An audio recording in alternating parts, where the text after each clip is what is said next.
সব শেষ হয়ে গেল গো।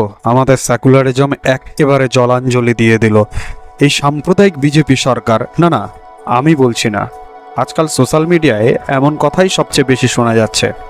কারণ কি? কারণ পশ্চিমবঙ্গে নতুন সরকার গঠনের পর গোমাংস বিক্রি নিয়ে কিছু নতুন নিয়ম ও নির্দেশ সামনে এসেছে, আর সেটাকে ঘিরে শুরু হয়েছে তুমুল বিতর্ক। কিন্তু একটু ঠান্ডা মাথায় ভাবুন তো, আসল ঘটনা কি? সরকার কি গোমাংস খাওয়া পুরোপুরি বন্ধ করে দিয়েছে? না। সরকার কি কারো খাদ্যাভ্যাস সরাসরি হস্তক্ষেপ করছে? তাও না। আসলে বলা হচ্ছে মাংস বিক্রির ক্ষেত্রে পুরনো আইন মেনে চলতে হবে, দোকানে পরিষ্কার পরিচ্ছন্নতা বজায় রাখতে হবে এবং খোলা অবস্থায় মাংস প্রদর্শন না করে পর্দার আড়ালে বিক্রি করতে হবে, যাতে অন্য সম্প্রদায়ের মানুষের অনুভূতিতে অযথা আঘাত না লাগে। এখানে একটি গুরুত্বপূর্ণ প্রশ্ন আসে, একটা বহু ধর্ম বহু সংস্কৃতির দেশে কি শুধু নিজেদের অধিকার দেখলেই হবে, নাকি পাশাপাশি অন্যের বিশ্বাস ও অনুভূতিকেও সম্মান করতে হবে?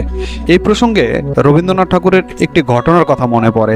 একসময় কোরবানি নিয়ে হিন্দু ও মুসলিমদের মধ্যে উত্তেজনা তৈরি হলে কিছু মানুষ রবীন্দ্রনাথের কাছে কোরবানি বন্ধ করার দাবি জানান। কিন্তু তিনি জোর করে কিছু বন্ধ করেননি। তিনি মুসলিম সম্প্রদায়কে শুধু বলেছিলেন, ধর্মীয় কাজ অবশ্যই করুন, তবে এমনভাবে করুন যাতে প্রতিবেশীর মনে কষ্ট না লাগে। আর আশ্চর্যের বিষয়, এই কথাতেই পরিস্থিতি শান্ত হয়ে যায়। এটাই ছিল প্রকৃত সহবাসস্থানের শিক্ষা।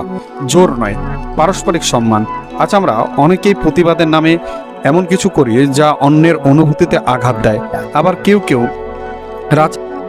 মানুষকে উত্তেজিত করার চেষ্টা করে, কিন্তু এতে লাভ কারো হয় না, বরং সমাজে বিভাজন বাড়ে।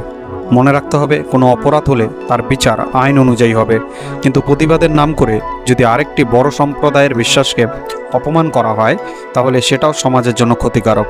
তাই সোশ্যাল মিডিয়ায় কোনো খবর দেখেই উত্তেজিত হবেন না। আগে ফ্যাক্ট চেক করুন, তারপর মত গঠন করুন। কারণ একটি ভুল তথ্য বা উস্কানি খুব সহজেই সমাজের অশান্তির আগুন ছড়িয়ে দিতে পারে। শেষে শুধু একটা কথাই, খাদ্যাভ্যাস ব্যক্তিগত বিষয় হতে পারে, কিন্তু সমাজের শান্তি বজায় রাখা সবার দায়িত্ব। আর সেই দায়িত্ববোধ থেকেই আমাদের একে অপরের বিশ্বাস ও